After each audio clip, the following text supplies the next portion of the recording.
online. So maybe I can ask the question directly. So the question says, how does the fairness translate to a mix of throughput and delay sensitive traffic? So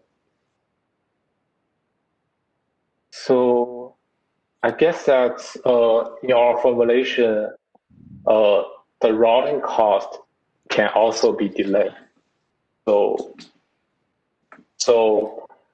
for example, if we consider the cost of an edge is the delay to transmit a content over this edge, then by a model we can study the I think fairness the of. question though is, if I'm interpreting this correctly, I think the question is, what if you have a mix of traffic?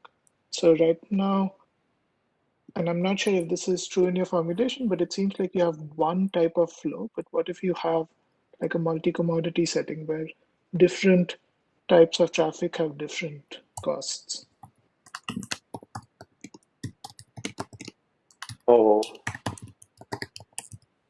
So I think in that case, we can model in this way. So uh, the cost of a link to transmit a content over a link can be different for different type of request. But in this work in our paper, we just consider all different requests have the same cost over the same. Yeah.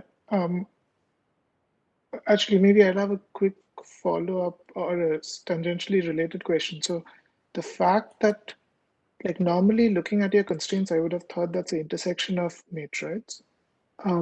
It seems like you are using some sort of properties of the system to say that it's actually a matrix. I'm guessing you're saying there's a single source and a single destination and one type of flow. Is that right? Or to ask it differently, if you had multiple sources and destinations and or multiple types of flows, would this still be a matrix? Yes, it will still be a matrix because our optimization variables are the caching variables. I see. I see. Okay. Okay. There's another question online about, I guess the question says, how is pipage rounding different from random rounding? So maybe can you explain a little bit about what pipage rounding is doing? Yes. So in the most in the first paper of pipage rounding, it's a deterministic algorithm, but after that, there's a new study that studied the randomized version of the pipage rounding. So the pipage rounding are mainly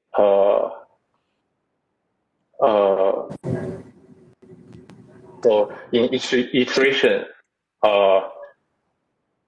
trying to reduce the number of fractional variables, and but in the meantime, it makes sure that the objective function is non-decreasing after each iteration.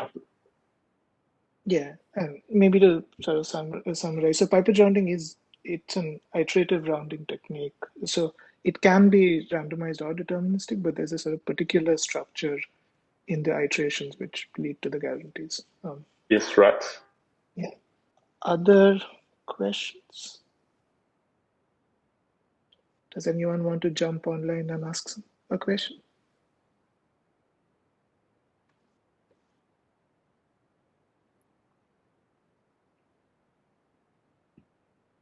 Okay, if not, as before, I will applaud on behalf of everyone else. So